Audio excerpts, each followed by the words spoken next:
She just wanted to give birth safely, but her husband humiliated her right there in the hospital in front of everyone. He thought he had the last laugh, but he didn't notice the man in the black car nearby. What this billionaire did shocked everyone. Watch until the end to find out what happened, and write in the comments which country you're watching from. Nia opened her eyes to the soft glow of dawn filtering through the thin curtains of the small kitchen living space that had become her entire world. The faded floral patterns on the curtains moved gently with the breeze, and the distant hum of the city was a constant reminder that the world outside kept moving, indifferent to the heavy stillness pressing on her chest. She shifted on the worn-out mattress on the floor, wincing as a sharp pain shot through her lower back, reminding her that the child she carried was growing heavier with each day, pressing against her spine, her ribs, reminding her of how fragile everything had become. She placed a hand over her swollen belly, feeling the quiet movements of the baby within, a small flutter that made her pause and close her eyes.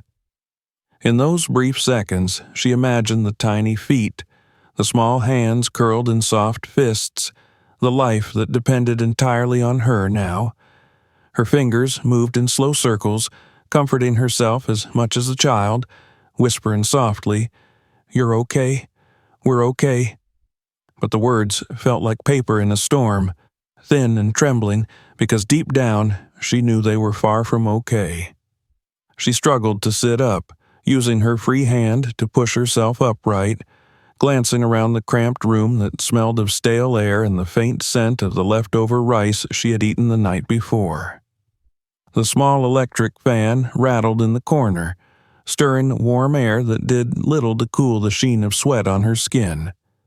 Her legs felt heavy as she moved them over the edge of the mattress, planting her feet on the cold, cracked tile floor.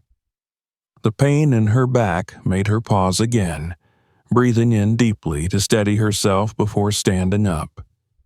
She moved slowly to the small sink, washing her face with water that dripped from the faucet, watching the droplets fall, splashing against the steel as if to remind her she was still here, still trying. The reflection in the small cracked mirror above the sink showed a face that was both familiar and foreign. Her skin, once radiant and smooth, now seemed tired. Shadows etched beneath her eyes, her lips dry, her hair pulled back in a messy bun that she had neither the energy nor the reason to fix. Her eyes, though, still held that quiet strength, the deep brown pools that once glowed with laughter, with hope, with dreams of a life that now felt like another lifetime. Nia closed her eyes, letting the memories flood back, letting herself remember before she would force herself into the present again. She remembered how she had once been full of plans, how she had walked across the campus of her college with her books pressed to her chest, eager to attend classes, to learn, to build a future for herself that was independent, powerful. She had always been careful with her dreams, protective of them, knowing how easy it was for the world to steal them away if she allowed herself to get distracted. Then she met Edward. She could still see him, standing under the old tree near the library, a shy smile on his pale face, his blonde hair falling across his forehead in a way that made him look like a picture from one of those magazines she could never afford to buy. His blue eyes had found hers across the path, and in that moment, something inside her had shifted, something that she would later realize was the soft step into a world she didn't fully understand. At first, it had been simple. Their conversations in the library, the way he would walk her back to the bus stop, carrying her books even though she insisted she was fine. He had a way of making her laugh, of making the world feel lighter, of making her believe that the differences in their skin color, in their worlds, did not matter. He would touch her hand lightly, and it felt like a promise a silent vow that he would stand beside her.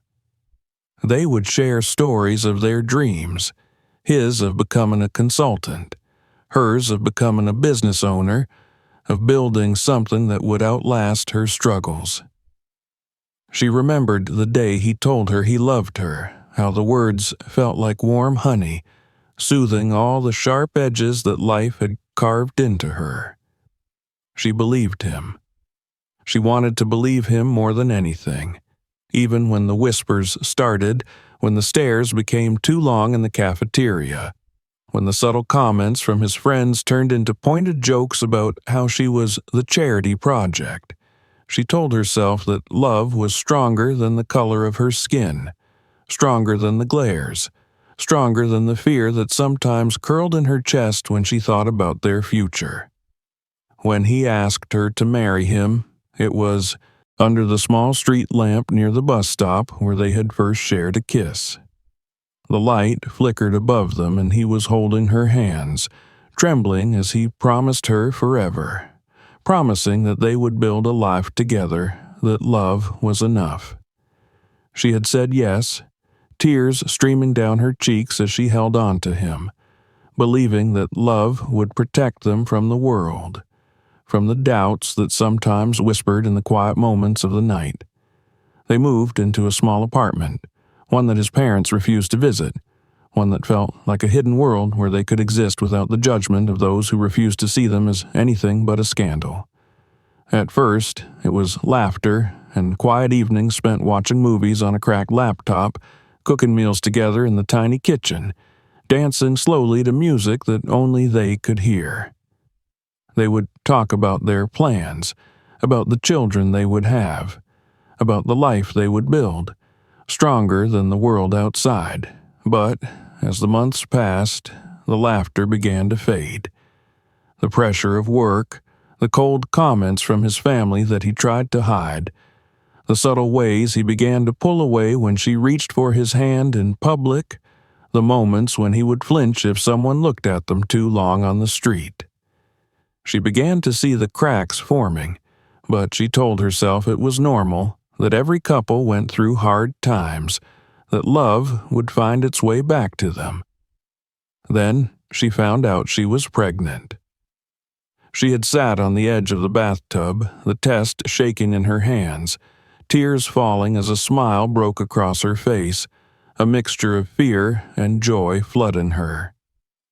She imagined waking Edward up with the news, the way he would laugh and pull her into his arms, the way they would celebrate this new life, this proof of their love. But when she told him, the look on his face was not joy, not love, but something like fear, something like disappointment, something that made the floor feel like it was falling beneath her. He didn't smile. He didn't hold her. He didn't speak for a long moment, just stared at her and then turned away, saying he needed to think. From that day, everything changed. He stopped coming home early. He stopped touching her, stopped looking at her with the softness she had come to love. His words became sharp, blaming her for ruining everything, for trapping him. She tried to talk to him, tried to remind him of their love, of the promises they made, but his eyes would look past her, cold, distant. She started to feel the isolation wrapping around her like a cold blanket. His family, who had never accepted her, now openly blamed her for destroying his future. The few friends she had made began to pull away, uncomfortable with the tension that followed her like a shadow. She found herself alone in the small apartment, the silence pressing down on her as she tried to hold on to the small moments of hope, the small kicks of the baby reminding her that she was not entirely alone. Money became tight. Edward began to withhold what little he had given her, telling her she needed to learn responsibility. She would ration the food, making small meals last for days, her body growing weaker as her belly grew heavier. She would sit on the floor by the window, watching the city lights, whispering to the child inside her that she was sorry, that she was trying. This morning, as she stood in the small kitchen, she felt the heaviness in her body and in her heart. She moved slowly, carefully, her hand on her belly as she made a cup of tea, the steam rising into the cool morning air. She glanced at the clock, realizing she needed to go for her checkup, the appointment she could not afford to miss. She didn't want to ask Edward, but she knew she couldn't walk to the hospital alone in her condition. When he finally woke up, she stood by the doorway, her hands clutching the small bag she had packed, her eyes pleading as she asked him to take her. He looked at her, irritation flashing in his eyes, but after a long moment he sighed and nodded, telling her to hurry up because he didn't have all day.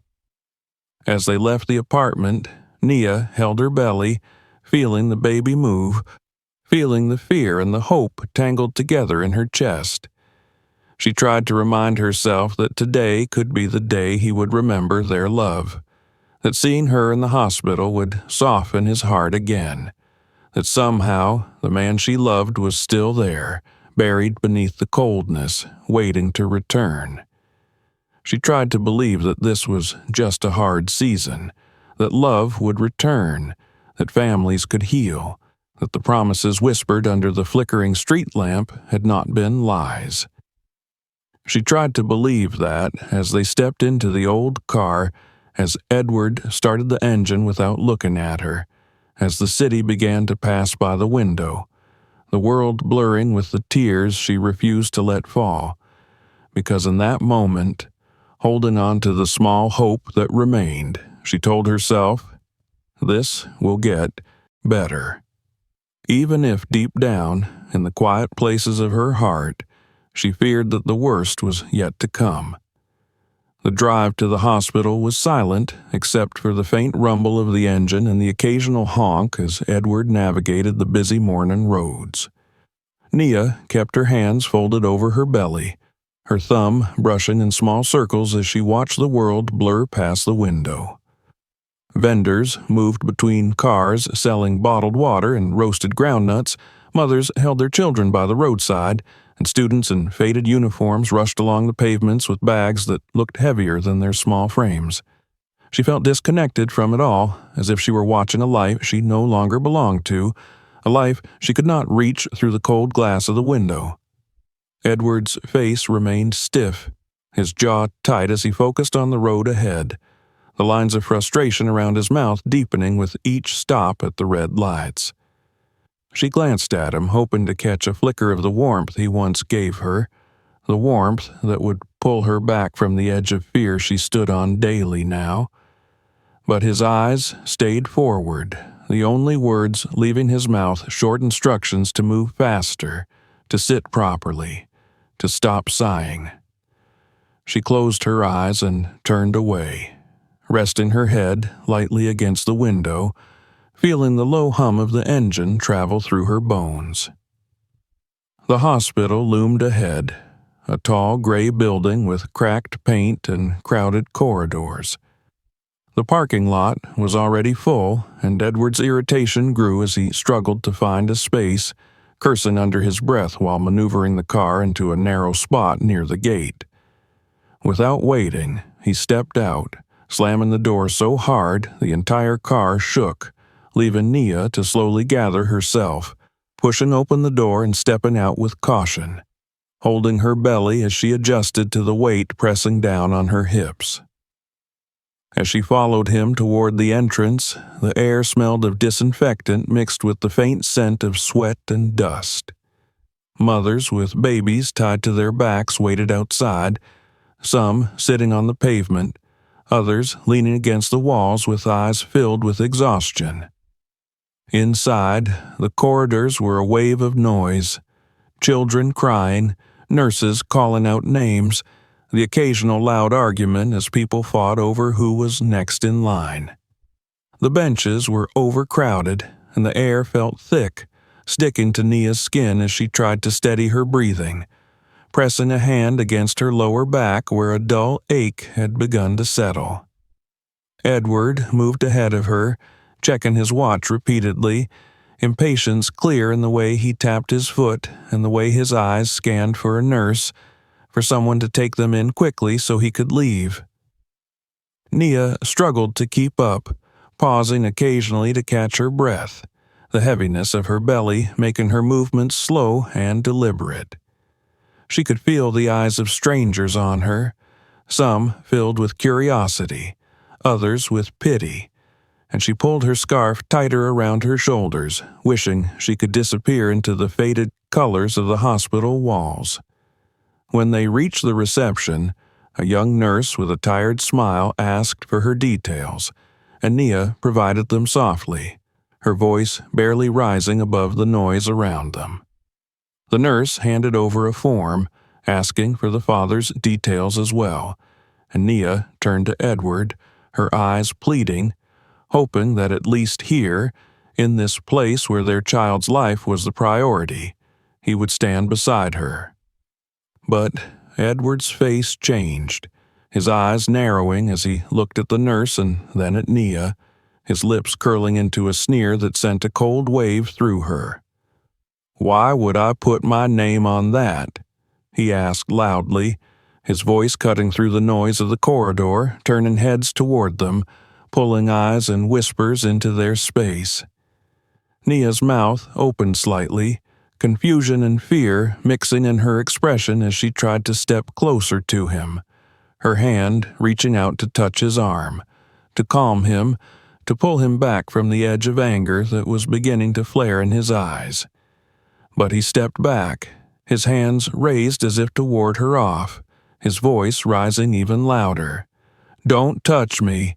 Don't act like I owe you anything," he shouted, the words bouncing off the walls, mixing with the cries of babies and the shuffling feet of people trying to pretend they were not listening while leaning closer to catch every word. The nurse froze, her pen hovering over the form, her eyes wide with discomfort, glancing between Nia and Edward.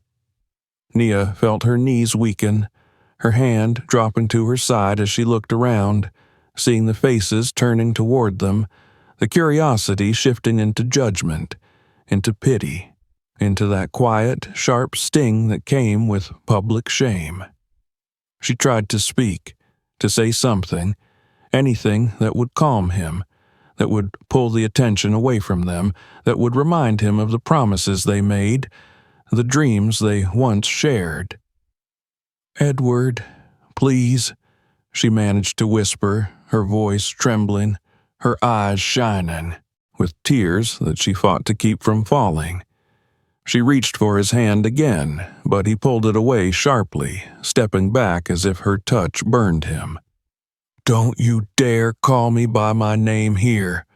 Don't you dare pretend that this is my problem," he continued, his voice cold, loud, clear enough for everyone to hear, clear enough to cut through any remaining dignity she tried to hold on to. She could hear the whispers now, the murmurs passing between strangers, the shaking of heads, the clicks of tongues. She felt the heat rising to her face, her vision blurring as tears began to slip down her cheeks despite her efforts to hold them back. Her hands moved to her belly instinctively, as if to shield her child from the words, from the sharp looks, from the poison that was filling the air around them. Edward's eyes glinted with something close to satisfaction as he saw her break, as he watched her sink slowly to her knees, unable to support the weight of her body and the weight of the humiliation crushing her spirit.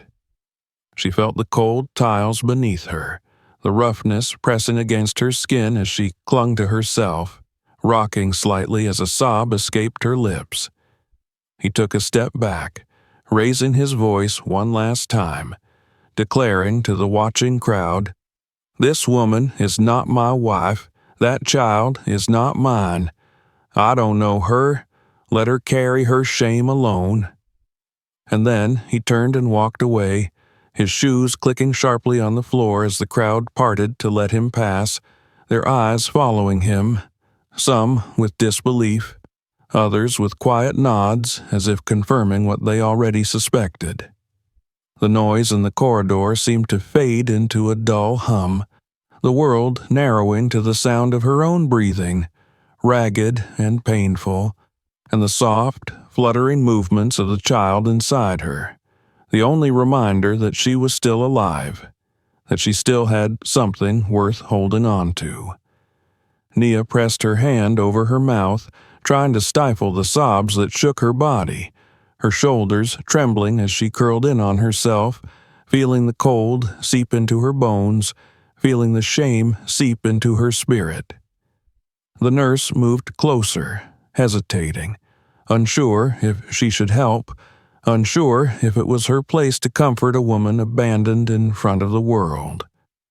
Around them, the whispers continued, some shaking their heads in disapproval of Edward, others muttering about women who trap men with pregnancies, others saying no man should treat a woman like that, especially not when she's carrying a child. But none of it mattered in that moment. None of the words reached Nia as she rocked herself, whispering apologies to her unborn child, telling the baby she was sorry for everything, for the pain, for the fear, for the world they were about to enter without the protection she had hoped to give. She wished she could stand, but her legs refused to support her, and so she stayed there, clutching her belly, feeling the tears run down her face and drip onto the floor, mixing with the dust and the dirt and the shame that now clung to her like a second skin. Time moved slowly, every second stretching into eternity as she tried to gather the strength to lift herself, to move, to find a corner where she could hide, where she could breathe. She felt the weight of every eye on her, the weight of the judgment and the pity, the weight of the child within her, a reminder of the life she was responsible for, the life she could not abandon, no matter how much she wished to disappear in that moment. As she finally placed her hands on the floor to push herself up, her arms shaken under the strain, she felt something shift in the crowd. A quiet hush moved through the corridor, the whispers pausing, the footsteps slowing. She didn't notice at first, too focused on standing, on pulling herself together before she fell apart completely. But then she felt it, a presence, calm and firm, stepping into the space that had been left around her. She lifted her eyes, her vision blurred with tears, her chest heaving as she tried to catch her breath. She saw the shoes first, polished and clean, standing firmly on the cracked tiles, and then she lifted her gaze further, meeting the eyes of a man she had never seen before. His face was calm, but his eyes held something powerful, something quiet but strong, something that made the world around them fall away for a moment. She didn't know who he was, didn't understand why he was there, standing in front of her as she knelt on the floor of a public hospital, humiliated and broken. But in that moment, as the tears continued to slip down her cheeks, she felt something she had not felt in a long time, a small, fragile flicker of safety, a tiny spark of hope, a sense that perhaps this was not the end of her story. And as the man extended his hand toward her, steady and calm, the air around them holding its breath, Nia realized that her life was about to change in ways she could not yet understand. The pain was still there, the shame was still there, but as she reached out, her fingers trembling as they closed around his, she felt the weight in her chest shift just slightly, as if the world had allowed her one breath of relief before the next storm. In that moment, Nia understood that she was not alone, not entirely, not anymore. The warmth of his hand was the first thing she noticed. It was firm yet gentle, steadying her as she rose from the cold, grimy floor that had held her for what felt like eternity. Nia felt the weight of her body, the heaviness of her swollen belly pressing down on her hips, the tremor in her legs threatening to buckle again, but his hand did not waver. It was as if the quiet authority in his touch alone commanded her body to hold on for just a little longer, to find strength she thought she had already spent. Around them, the corridor remained heavy with unspoken words. The whispers had dulled, but curious eyes still watched, lingering on the spectacle that had unfolded moments before.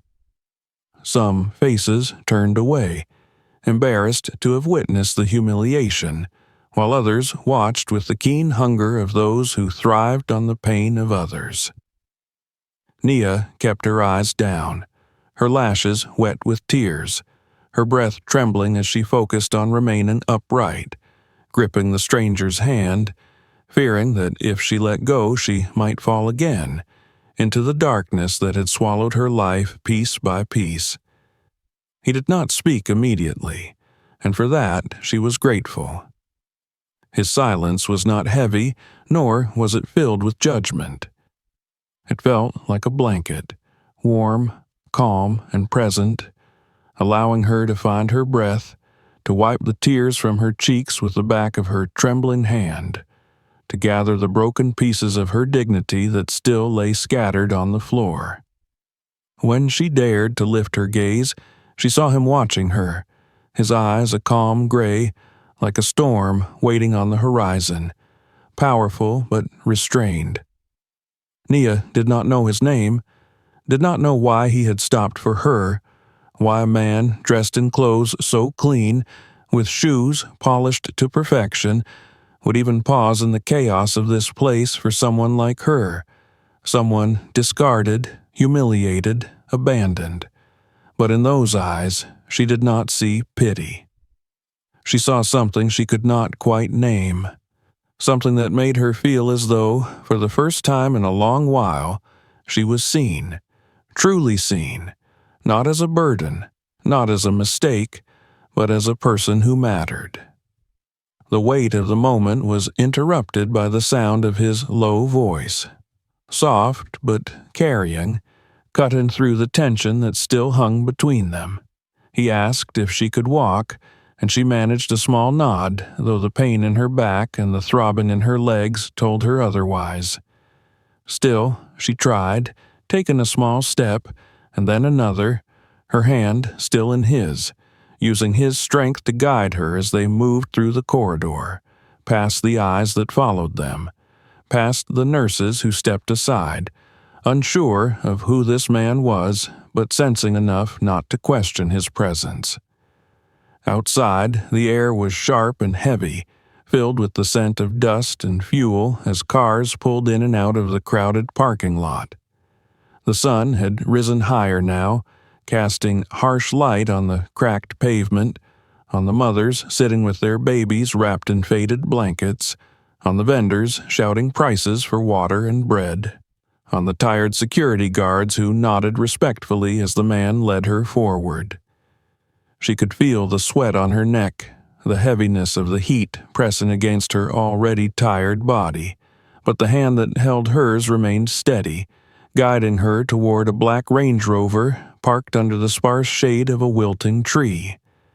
It was only as they approached the vehicle that she noticed another man, seated in the driver's seat, stepping out quickly to open the rear door. His eyes flickered to her, then to the man beside her, a silent communication passing between them before he stepped back, giving them space. Nia hesitated, her heart pounding in her chest, fear creeping in again as she glanced at the luxury vehicle, at the tinted windows that reflected her uncertain face, at the door that now stood open, waiting. She turned her eyes to the man beside her, searching for a sign that this was not another trap, another betrayal wrapped in the illusion of kindness. She had seen kindness turn to cruelty too many times, promises crumble into cold indifference, help that came with unspoken debts too heavy for her to carry. But his eyes remained calm, unhurried, offering her a choice without force, a path without demand. With a small, almost imperceptible nod, she stepped closer, gripping the edge of the door as she lowered herself carefully onto the soft leather seat. The interior smelled of something clean, expensive, foreign to her senses that had become accustomed to the scent of damp walls and cheap soap. The door closed softly behind her, sealing her in a world she did not understand, a world that felt too quiet, too safe, and too unreal. She sat there, her back pressed against the seat, her hands resting on her belly as the child within moved softly, a small reminder of the life she was still protecting. Her eyes traced the stitching on the seats, the smoothness of the leather beneath her fingertips, the faint scent of the cologne that lingered in the air, blending with the coldness of the conditioned breeze that wrapped around her tired body. She heard the muffled sound of the driver's door closing, felt the gentle sway as the man who had helped her settled into the seat beside her. For a moment, there was silence, the kind of silence that felt alive, filled with things that could not be spoken yet, filled with questions she did not have the strength to ask, with answers she was not ready to hear. She turned her head slightly, meeting his gaze, finding the same calm storm there, watching her, seeing her, waiting. He asked if she was comfortable, and she nodded, though the word itself felt foreign to her. The idea of comfort something she had not allowed herself to hope for in so long that she had forgotten what it meant. She looked away, her eyes focusing on the small movements of her hands on her belly, on the trembling that had not yet left her fingers, on the soft, hesitant breaths she took as she tried to steady herself in this new, unfamiliar moment. The car began to move, pulling away from the hospital, from the crowd that had begun to disperse, from the whispers that would soon become stories told in the market, in the streets, in the quiet corners where women gathered to share the news of the day. She imagined how they would speak of her, the woman who was left on the hospital floor, the woman who was helped by a stranger in a car too expensive for their world. She imagined the pity, the judgment, the curiosity that would follow her name now, another burden to carry. But for now, as the hospital faded from view, she allowed herself to close her eyes, leaning her head back against the seat, letting the softness hold her, letting the quiet wrap around her like a blanket, letting the exhaustion of the day, of the weeks, of the months, slip through the cracks of her carefully held composure. She felt the tears slip down her cheeks again, silent, unrestrained, falling onto her hands, onto her belly, washing away the dust of shame, the coldness of the floor, the echo of Edward's voice telling her she was nothing. She did not know where they were going, did not know who this man beside her was, did not know why he had chosen to help her, to see her, to offer her a hand when the world had turned its back. But, for the first time in what felt like a lifetime, she did not feel entirely alone, did not feel invisible, did not feel as if her pain was just another spectacle for the world to mock. Beside her, Alexander Rowan sat in silence, his hands resting on his knees, his eyes focused on the road ahead. But his mind was far from the busy streets they drove through. He could still see her on the floor, her hands clutching her belly, the tears on her face, the look in her eyes as she tried to gather the pieces of herself while the man she loved tore her apart in front of strangers. He could still hear the words, the cruelty, the coldness that had poured from Edward's mouth, words he had heard once before, words that had been thrown at another woman in another life, words that had shaped him into the man he had become. His mother's face came to him, unbidden, the way she looked the day his father left, her hands trembling as she packed what little they had, her eyes hollow but determined as she held his small hand. telling him that they would survive, that they would be okay, even when the world had made it clear that they were alone.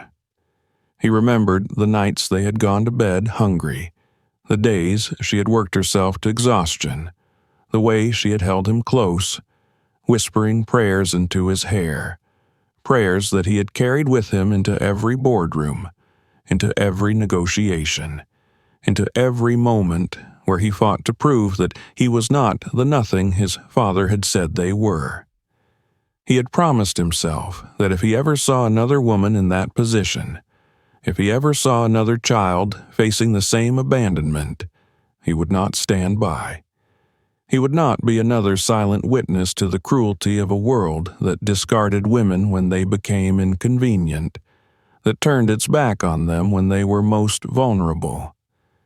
He had built his life, his wealth, his power, but none of it had ever erased the memory of his mother's tears, the sound of her soft weeping in the dark, the way she had held him and told him he was enough.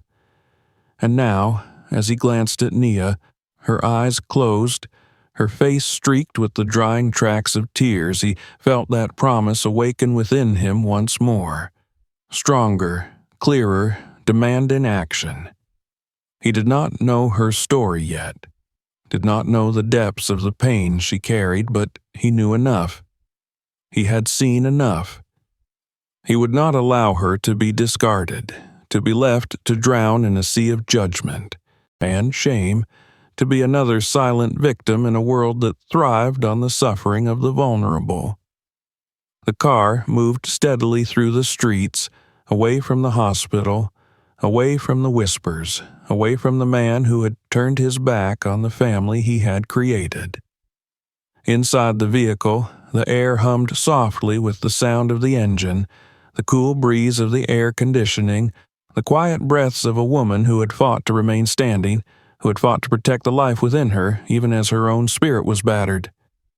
Nia opened her eyes slowly, turning her head to look at him, finding his eyes waiting, calm, steady, filled with a promise she did not yet understand, but could feel in the way he looked at her, in the way he did not flinch from her pain, in the way he simply sat with her in the silence, allowing her to exist without demanding her to explain, to justify, to apologize.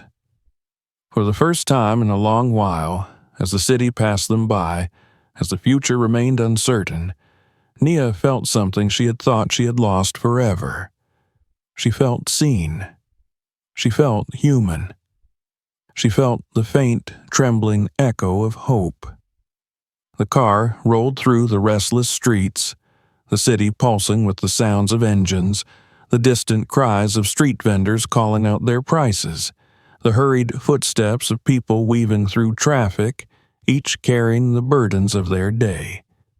Inside the vehicle, the world felt muted, the thick glass windows creating a barrier that separated Nia from the chaos outside, from the reality that had held her captive for months, from the shame that still burned on her skin like a fresh wound. She sat with her hands resting on her belly, her fingers gently tracing patterns she could not name, feeling the small movements of the child within her, the quiet flutters that reminded her that no matter how broken she felt, she was not alone. Alexander Rowan sat beside her, his posture calm, his gaze occasionally shifting from the road ahead to the woman seated next to him, studying her with a quiet, observant patience. He did not rush her, did not speak unless it was necessary, allowing her the silence to breathe, to collect herself, to find whatever fragments of strength remained within her after the humiliation she had endured. His presence was like a steady current in a storm, anchoring her in the present, reminding her that there was still something solid to hold on to, even if she did not yet know what that was. She turned her head slightly, glancing at him, watching the way the light caught the edges of his jaw, the faint lines around his eyes that hinted at years of carrying burdens of his own. There was a gravity about him, something that felt both comforting and intimidating, A man who was used to commanding spaces without the need to raise his voice, who could silence a room with a look, who could make the world pause simply by standing still. Yet, in that car, in that quiet moment, there was a gentleness in him that she could feel, a softness in the way he adjusted the air vent toward her when he noticed the sheen of sweat on her forehead, the way his hand moved to pass her a bottle of water, his eyes asking for permission before letting it go. She accepted the bottle with a quiet thank you, her voice hoarse, almost foreign to her ears, as if speaking was a language she had forgotten. She unscrewed the cap with trembling hands, taking small, careful sips, the water cool against her tongue, trickling down her throat, washing away the dryness that had settled there after hours of tears and silence. She could feel his eyes on her, not in the way Edward's had been, filled with irritation and coldness, but with a patience that made her chest ache, made her want to look away, and yet kept her gaze steady, reminding her of the way her mother once watched her as a child, ensuring she was safe, ensuring she was seen. The car slowed as it pulled into a gated compound, the large iron gates swinging open at the signal of the driver, revealing a courtyard paved with clean stones, bordered by trimmed hedges and tall trees that offered shade from the afternoon sun. The building that rose before them was tall but not imposing, with wide windows that reflected the sky and balconies that held potted plants swaying gently in the breeze. Nia's eyes widened slightly, her hands tightening on the bottle as the car came to a stop near the entrance, the engine shutting off with a soft hum that left the air heavy with the sound of her own heartbeat. Alexander stepped out first, his tall frame unfolding with ease, his hand moving to adjust the cuff of his shirt as he walked around the vehicle, opening her door before she could reach for the handle herself. He held out his hand, waiting, his eyes meeting hers with that same quiet firmness, that unspoken promise that she could trust him, that she was safe here, that this was not another trick, another illusion of kindness waiting to crumble. She hesitated, her mind racing with fear and doubt, the echo of Edward's voice telling her she was nothing, that she did not deserve help, that she was alone. But the softness in Alexander's eyes was stronger than the fear, and with a slow breath she placed her hand in his, allowing him to help her out of the car, her legs trembling as they adjusted to the weight of her body once more. He did not let go of her hand as they walked toward the entrance, his pace matching hers, slowing when she needed to pause, offering silent support without the need for words. The doors opened as they approached, a woman in a neat uniform stepping aside with a respectful nod, her eyes softening as she saw Nia, a small smile flickering across her face before she stepped back, giving them space. Inside, the air was cool, carrying the faint scent of fresh flowers and clean linen, a stark contrast to the heavy, stale air of the hospital corridors that had become so familiar to Nia. The floors were polished, reflecting the soft lights that hung from the ceiling, the walls painted in warm tones that made the space feel less like a building and more like a home. Nia's eyes moved around, taking in the details, the small touches that spoke of care, of intention, of a desire to create a place of comfort. It felt wrong, almost, to stand there, to let the calm of the space touch her when chaos had been her constant companion, when pain had been her closest friend. Alexander guided her to a sitting area, the cushions soft beneath her as she lowered herself carefully, her hands still resting protectively over her belly. He took a seat across from her, leaning forward slightly, his elbows resting on his knees as he studied her, giving her the space to adjust, to find her breath, to let the fear settle enough for her to think. She could feel the weight of his gaze, not heavy, but present, reminding her that she was not invisible here, that she did not need to shrink herself to fit into the space, that she did not need to hide. A woman entered the room quietly, carrying a tray with a cup of tea and a small plate of biscuits, placing it on the table between them before stepping back, her presence warm, reassuring, the smile she offered Nia kind and genuine. Nia looked at the cup, the steam rising in soft curls, the scent of herbs calming, grounding her in the moment, reminding her to breathe, to exist, to allow herself this small moment of peace.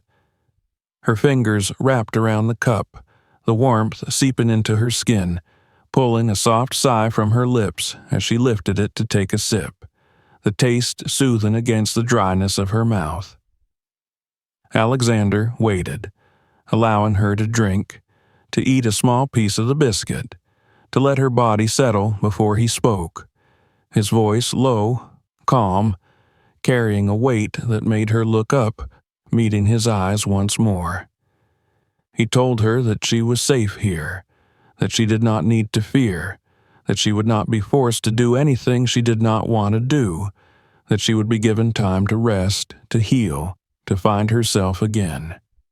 His words wrapped around her like a blanket, a softness she had not known she needed, a promise that felt almost too heavy to carry, too precious to believe. Tears filled her eyes again, unbidden, slipping down her cheeks as she lowered the cup, pressing a hand against her mouth to stifle the sob that rose in her throat. She tried to apologize, the words spilling from her lips, messy, broken, telling him she was sorry for crying, for being a burden, for taking up space she did not deserve. But Alexander shook his head slowly, his eyes holding hers, telling her without words that she did not need to apologize for existing, for feeling, for needing help.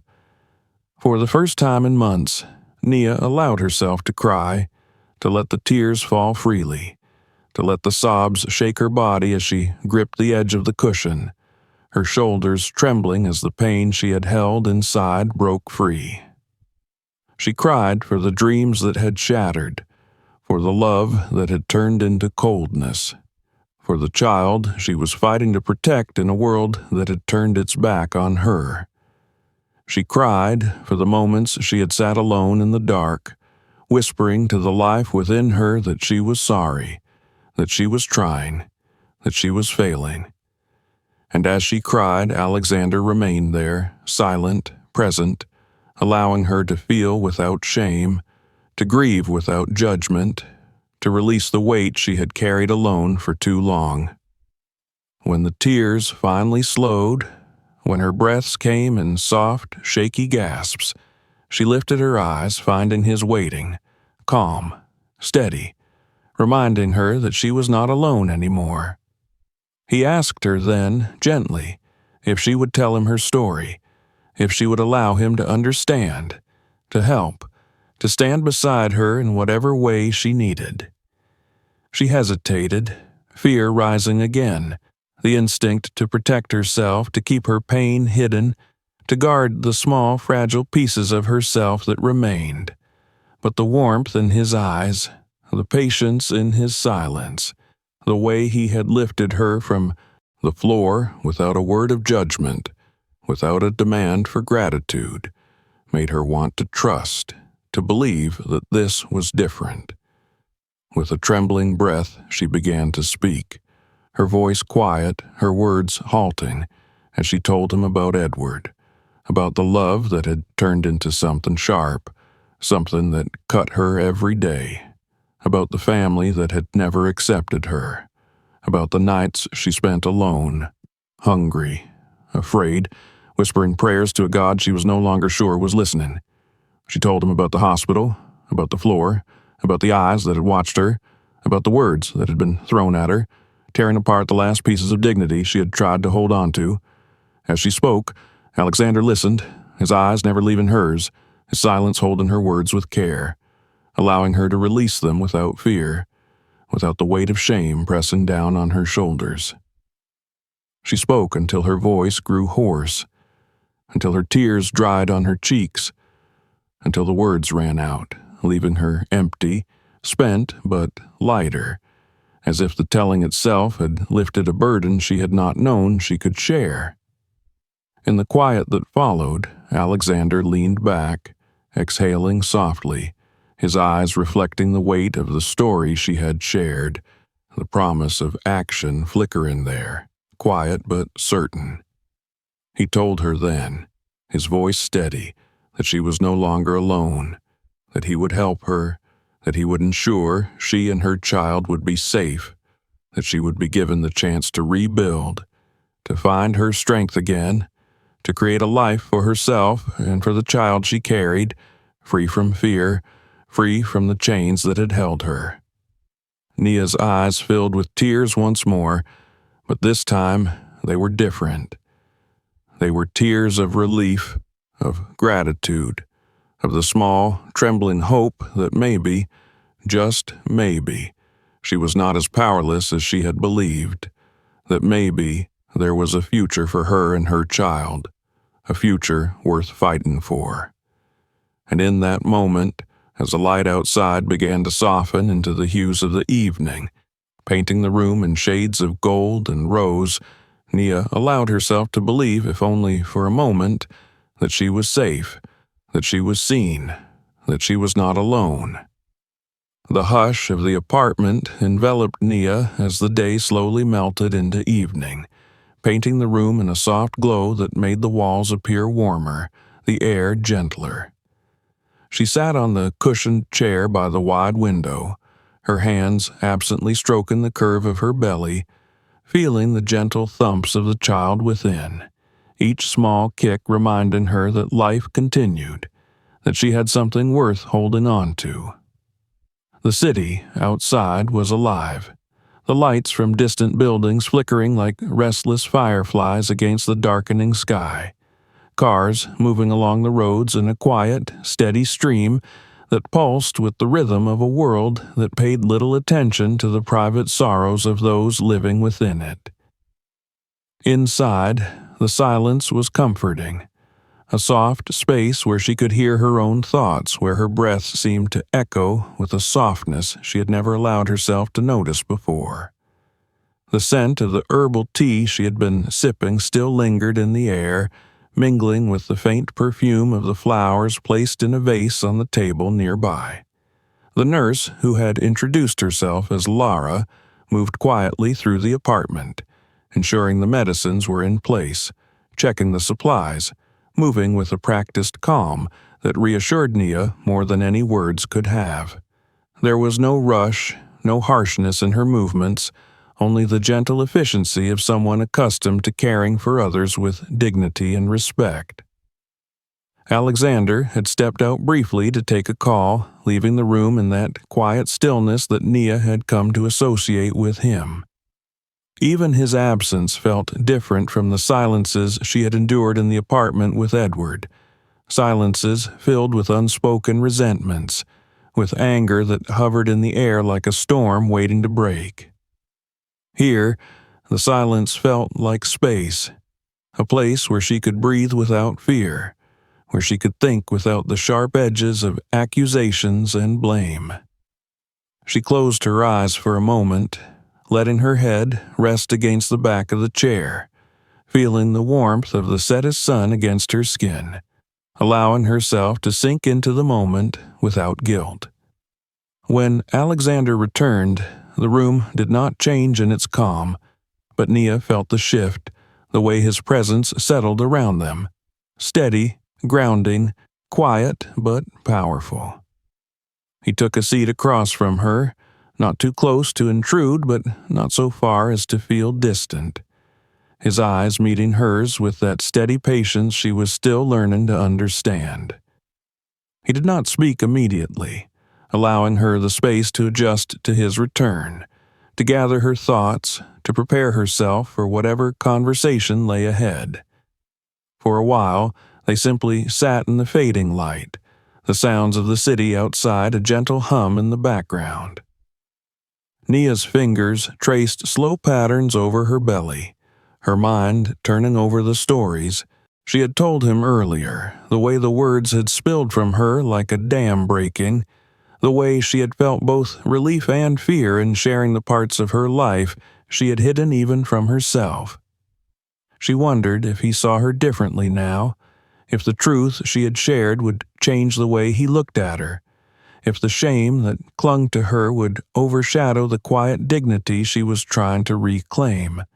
But when she looked at him, she saw no judgment in his eyes, no pity, only that calm attentiveness that made her feel seen, made her feel that her words had value, that her story mattered.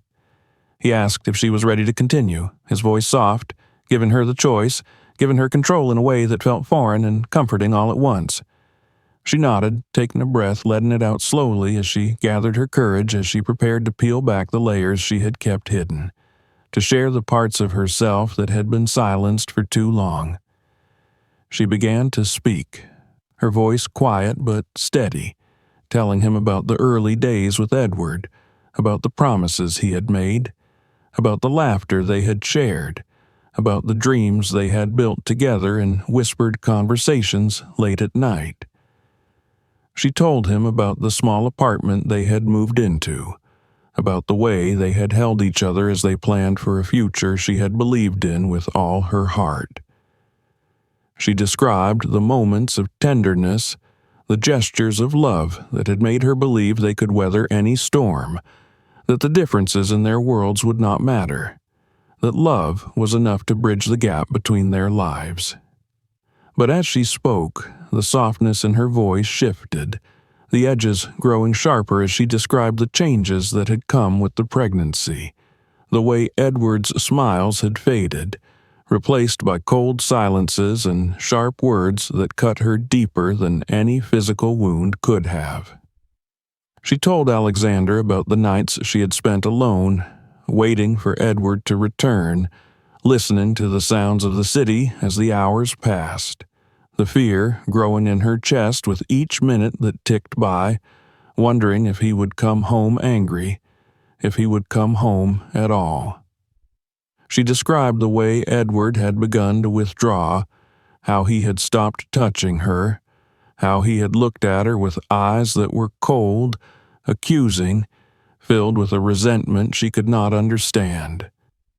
She told him about the way his family had treated her, the whispers, the glances, the outright insults they had thrown at her when Edward was not around, and sometimes even when he was, their words like poison dripping into the cracks of her spirit, wearing her down piece by piece.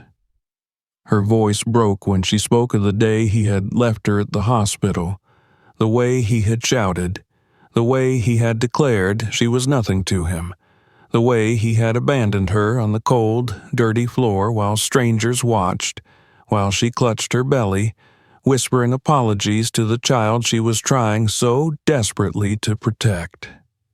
The tears came again, unbidden, sliding down her cheeks as her hands tightened over her belly, the memory sharp, vivid, the shame of that day still burning in her skin, in her bones. Alexander remained silent, his eyes never leaving hers, his posture calm but attentive, his presence like a shield against the memories that threatened to overwhelm her. He did not interrupt, did not rush her, allowing her to take the time she needed, allowing her to pause when the words caught in her throat, to gather herself before she continued. His silence was not empty, it was filled with understanding, with a quiet strength that told her she could continue, that she could share the pieces of herself she had kept hidden, that she could let go of the weight she had carried alone. When her words finally faded into the quiet of the room, Nia lowered her head, her shoulders shaking with the force of the emotions she had tried to hold back, the tears dripping onto her dress, onto her belly, as the child within shifted gently, as if reminding her that she was not alone, that she was still here, still fighting. She felt exhausted, emptied, but there was a lightness in the exhaustion, a sense that in sharing her story she had freed herself from the silence that had bound her for so long.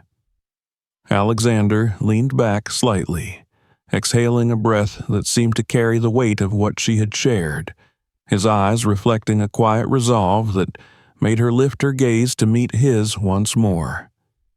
He spoke then, his voice soft but firm, telling her that she was not alone, that what had happened to her was not her fault, that she was stronger than she believed, that she had the right to safety, to dignity, to a life free from fear and shame. His words were not grand promises, not empty reassurances.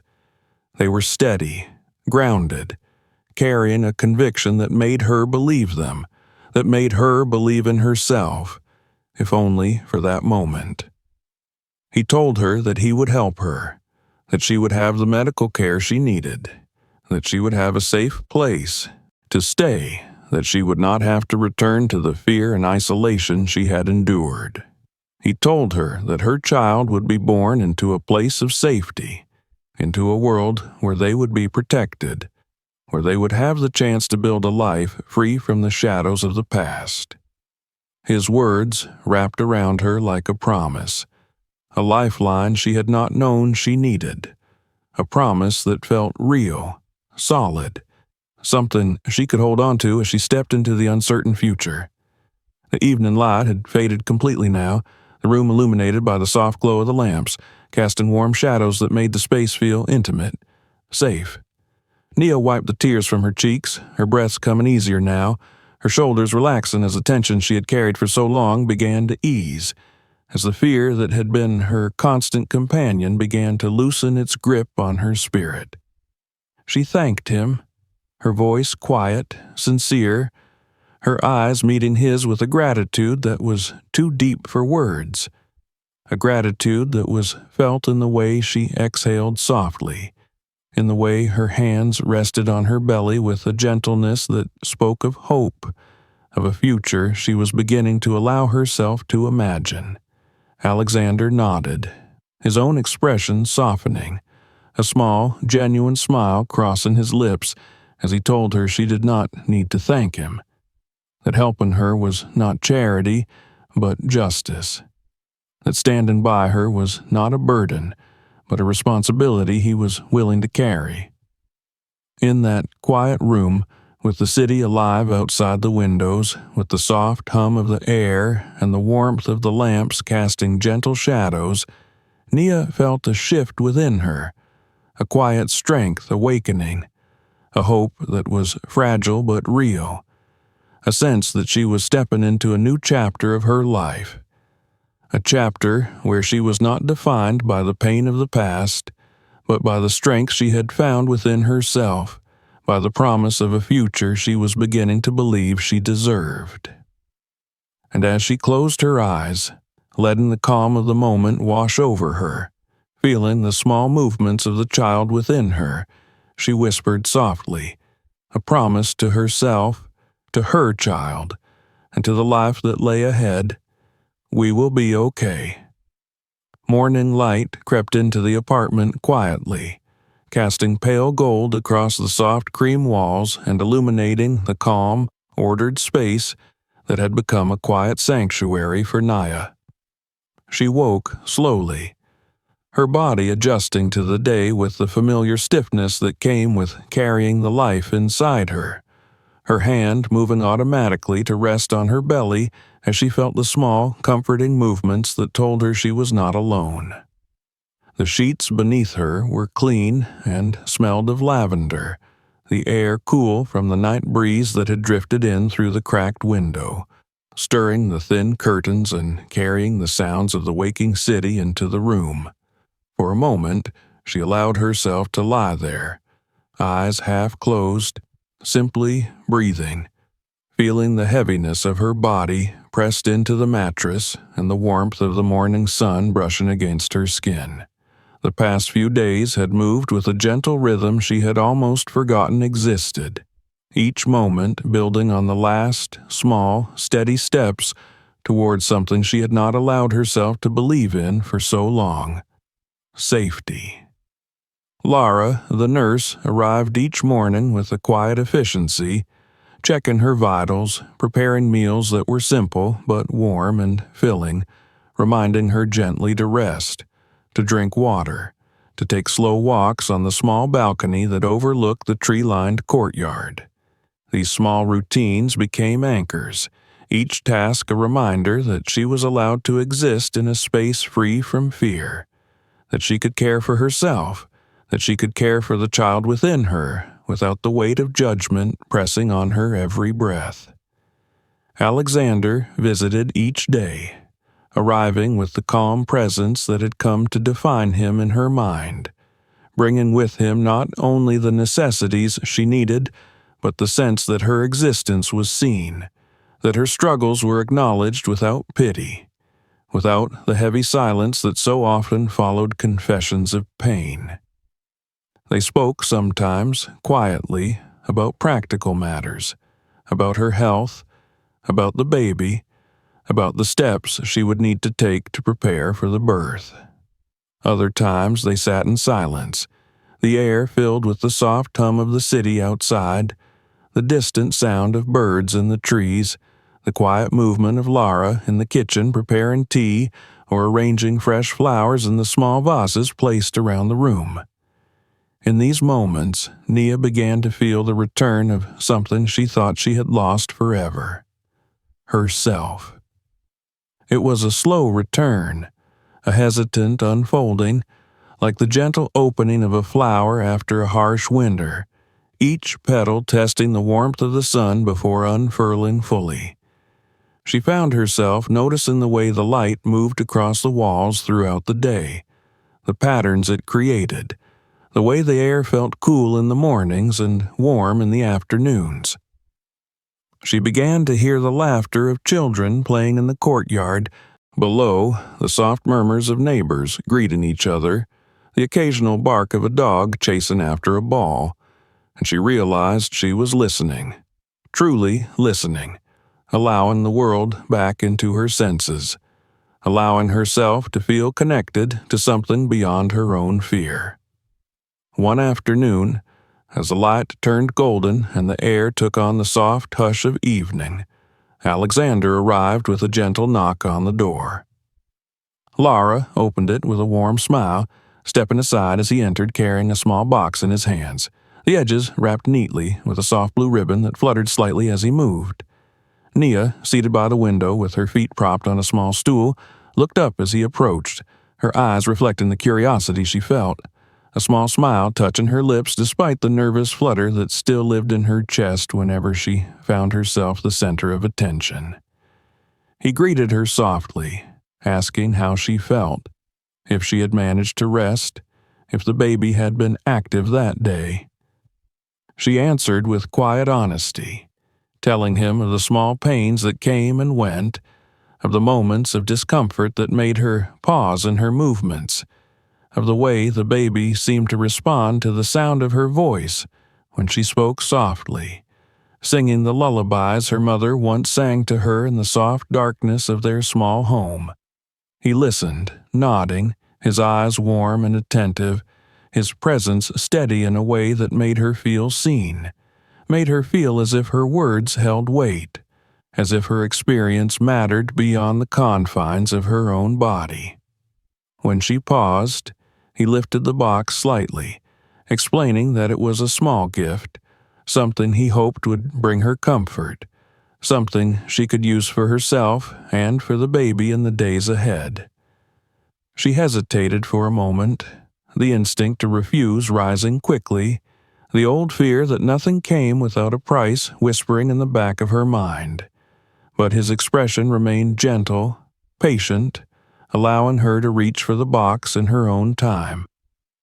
With careful fingers, she untied the ribbon, lifting the lid to reveal soft baby clothes folded neatly, the fabric smooth and warm beneath her touch, the tiny size a poignant reminder of the life she was about to bring into the world. There was a small blanket as well, woven with care, the edge stitched with a delicate pattern of small stars that made her throat tighten as she traced them with her fingertips. For a moment, she was unable to speak, the emotions rising within her too quickly to form into words, her eyes filling with tears that she blinked away, focusing on the softness of the fabric, on the promise held within these small, simple items. She looked up at Alexander, her lips parting as she searched for the words that could express the gratitude she felt, the warmth that filled her chest, the sense that, perhaps, she was allowed to hope for a future where her child would know warmth, where her child would know love. He nodded softly, understanding, his own eyes reflecting a quiet emotion that needed no words, a promise unspoken but deeply felt in the gentle silence that settled between them. In that moment, Nia allowed herself to believe, to truly believe, that she was stepping into a new life, that the past did not have to define the future, that the pain she had endured did not have to be the legacy she passed on to her child. The following days unfolded with a gentle consistency that soothed the raw edges of her spirit. She found herself participating in the small routines of the household, helping Lara prepare simple meals, arranging the small clothes Alexander had given her in the drawers provided, folding and refolding them with a care that brought a quiet joy to her heart.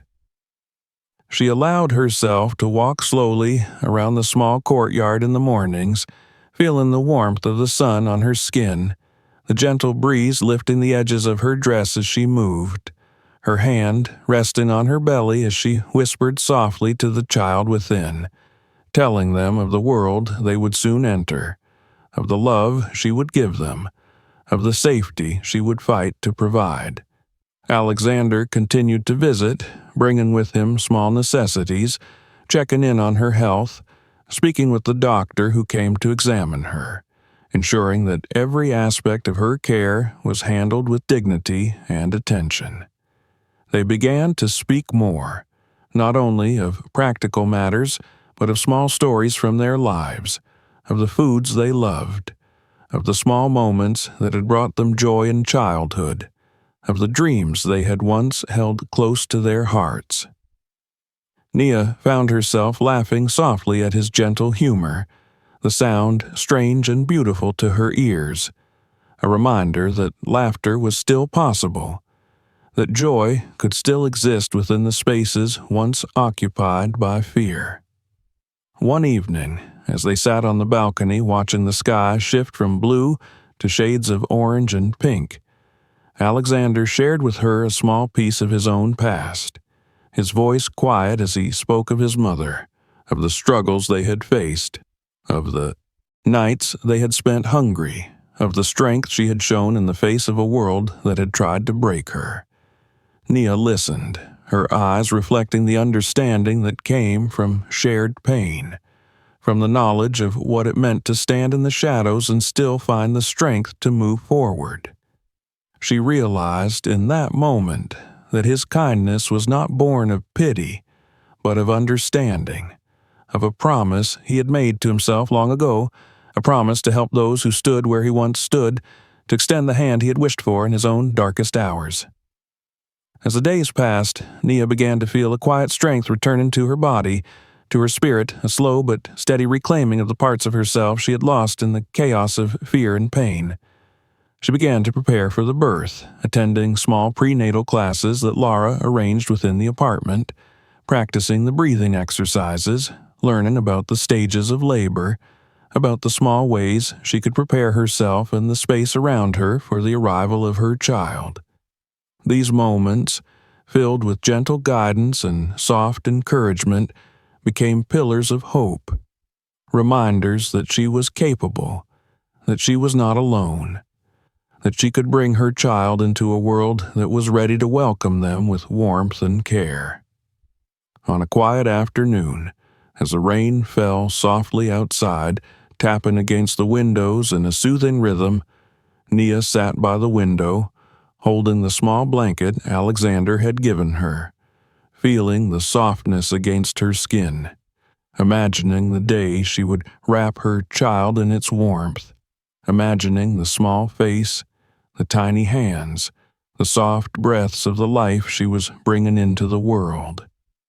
She allowed herself to smile, the curve of her lips gentle but true, a reflection of the hope that now lived within her, a hope that was no longer fragile but growing stronger with each passing day. She whispered softly to her child, a promise carried on the soft hush of the rain, telling them that they would know love, that they would know safety, that they would know a mother who had found her strength again, who had fought to reclaim her dignity, who would stand beside them as they stepped into the world together. And in that moment, as the rain washed the world clean outside, as the soft light filled the room, as the warmth of the blanket rested against her skin, Nia knew with quiet certainty that she was ready. Ready to step into this new chapter, ready to embrace the life ahead, ready to bring her child into a world where love was stronger than fear, where hope was stronger than pain, where she was stronger than she had ever believed herself to be. The days had taken on a rhythm that brought a comforting predictability to Nia's life. Each morning, she rose with the soft glow of dawn brushing across the room, the quiet sounds of the world waking, easing her into the day. Laura would arrive, humming softly as she prepared a warm breakfast, checking on Nia with gentle hands and quiet encouragement. Alexander's visits continued, bringing calm and quiet conversation, ensuring she had everything she needed, and reminding her through his steadfast presence that she was no longer alone. The fear that once clung to her like a shadow had begun to lift, replaced by a cautious hope that grew stronger with each passing day. She found herself thinking about the future, about the child she would soon hold, about the world she wanted to give them, about the quiet promise she had made to herself to protect that life with all the strength she could gather. As the days edged closer to the expected time of birth, Nia felt her body growing heavier, the child within her moving with stronger, firmer kicks that often left her breathless but smiling, her hands instinctively cradling her belly as she whispered softly to the life she was preparing to bring into the world. She found herself folding and refolding the small clothes Alexander had given her, touching the soft fabric, holding it against her cheek as she imagined the tiny body that would soon be wrapped within its warmth. The small blanket, with its stitched stars along the edges, had become a promise she held on to, a reminder that the life within her was coming into a world that would be different, safer, filled with hope and the quiet love she had begun to believe she could give. There were moments of fear that crept in during the long nights, moments when the memories of Edward's anger, the humiliation of the hospital floor, and the loneliness of the dark apartment tried to reclaim space in her mind. She would feel the cold rush of that fear against her skin, hear the echo of harsh words that had tried to convince her she was nothing, that she was alone, that she had no right to hope. But then she would feel the soft movements within her, the gentle stretching of the child pressing against her, reminding her that she was not alone, that she was stronger than the voices of the past, that she had survived and rebuilt, and was continuing to build a new world for herself and for the life she would soon bring forth.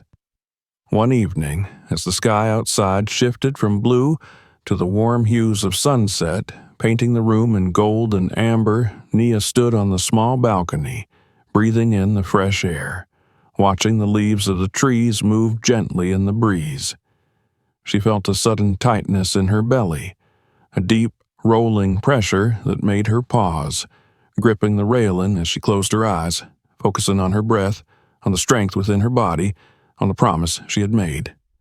The pressure eased, leaving behind a warmth that pulsed through her, and she opened her eyes, looking out at the fading light, whispering softly to herself that it was almost time. The next morning came quietly, with the air cool and crisp, carrying the soft scent of the rain that had fallen during the night. Nia woke with a sharp, deep wave of pain that took her breath away, her hand gripping the sheets as she closed her eyes, focusing on the rhythm of her breathing, on the steady strength she had learned to hold within her. The pain eased, leaving her body trembling, a sheen of sweat on her forehead, and she knew without doubt that the moment had come that the child she had carried with such care and quiet hope was ready to enter the world. Lara moved with swift, calm efficiency, helping Nia into comfortable clothes, ensuring she was steady as she guided her down to the waiting car where Alexander stood, his eyes reflecting a quiet determination, his presence calm and unwavering. He helped her into the car, his hand steadying her as she settled into the seat, the pain rolling through her again, sharper this time, pulling a soft cry from her lips that she tried to stifle. He placed a hand on her shoulder gently, his eyes meeting hers, reminding her to breathe, to focus, to remember the strength she had found within herself. The drive to the hospital felt both endless and fleeting, the world outside a blur of colors and movement, the pain coming in steady waves that grew stronger, pulling her deeper into the reality that the time had come. She focused on her breath, on the rhythm of the air moving in and out of her lungs, on the warmth of Alexander's presence beside her, on the quiet words he spoke, reminding her that she was safe, that she was strong, that she was bringing her child into a world that was ready to receive them with love. At the hospital, the staff moved with quiet urgency, guiding her into a private room prepared for her, ensuring she was comfortable, speaking softly to her, reminding her of the breathing techniques she had practiced, of the strength she held within her body. The pain grew sharper, deeper, pulling cries from her that echoed in the quiet room, but each cry was followed by a breath, by a moment of quiet focus, by the steady reminder that she was not alone. Lara held her hand, her calm voice a steady presence, while Alexander remained close, stepping in when she needed him, his hand in hers, his eyes steady, reminding her that she was safe, that she was seen, that she was strong. Hours passed, marked by the rhythm of pain and breath, of quiet encouragement, of moments when fear threatened to overwhelm her only to be replaced by the fierce, raw determination that rose within her each time she felt the life within her pressing closer to the world. She remembered the promises she had made, the quiet whispers to her child that they would know love, that they would know safety, that they would never be alone. She focused on those promises, on the love she felt, on the hope she had fought to reclaim, on the quiet strength that had become the foundation of her spirit. And then, in the quiet hush that followed a final, powerful wave of pain, the room was filled with the sharp, clear cry of a newborn, a sound so pure and so strong that it pulled tears from Nia's eyes as she let out a sob that was filled with relief, with joy, with the overwhelming, powerful love that flooded her being in that moment. The child was placed in her arms, warm and small, their tiny body moving, their cries softening as they pressed against her, their breathing syncing with hers in a quiet rhythm that felt like the truest moment of her life. She looked down at the small face, at the tiny hands that curled into soft fists, at the dark, curious eyes that opened and blinked up at her, and she felt the past fall away, felt the weight of the fear and the pain lift, replaced by the fierce, unwavering love that filled her heart, that overflowed into the tears streaming down her cheeks as she held her child close, whispering to them softly, promising them once more that they were loved, that they were safe, that they were home. Alexander stood nearby, his eyes reflecting the quiet emotion of the moment, his hands clasped in front of him as he watched, the hint of a smile on his lips, the warmth in his eyes reminding Nia that she was not alone, that her child had been born into a world that was ready to embrace them, that the promise she had made was one that would be kept not just by her, but by the quiet network of care that had surrounded her, lifting her when she had fallen, reminding her of her worth, of her strength, of her right to a future filled with hope and love. In the days that followed, Nia remained in the hospital, recovering slowly, adjusting to the rhythms of caring for her newborn, learning the small sounds and movements that signaled their needs, holding them close during the quiet hours of the night, whispering to them softly as the world outside moved on in its constant, quiet rhythm. Laura visited often, helping her with gentle guidance, reminding her to rest, to eat, to care for herself as she cared for her child.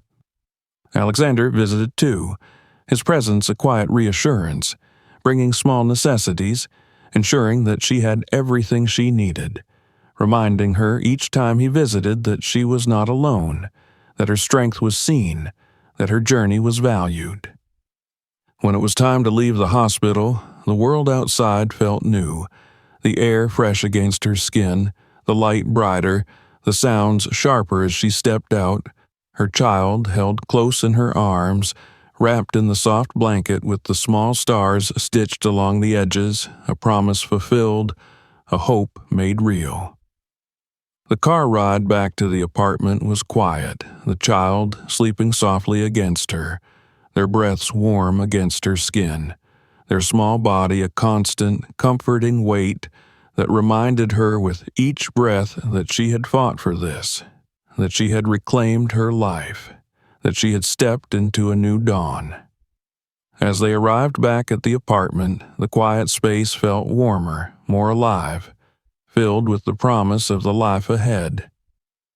She walked slowly through the rooms, holding her child, showing them the small spaces that would become their world, whispering softly to them of the life they would build together, of the love they would share, of the strength they would carry within them, of the hope that would guide them forward. And as the sun set, painting the room in soft gold and rose, Nia sat by the window, her child resting against her chest, their breaths syncing with hers in the quiet rhythm of a new life, a new dawn, a new world built on the quiet, powerful promise of hope, of love, of strength reclaimed and carried forward into the future. Thank you for watching. If this story touched you, make sure to subscribe for more stories like this. Share this video with someone who needs hope today, and check out our other stories waiting for you here.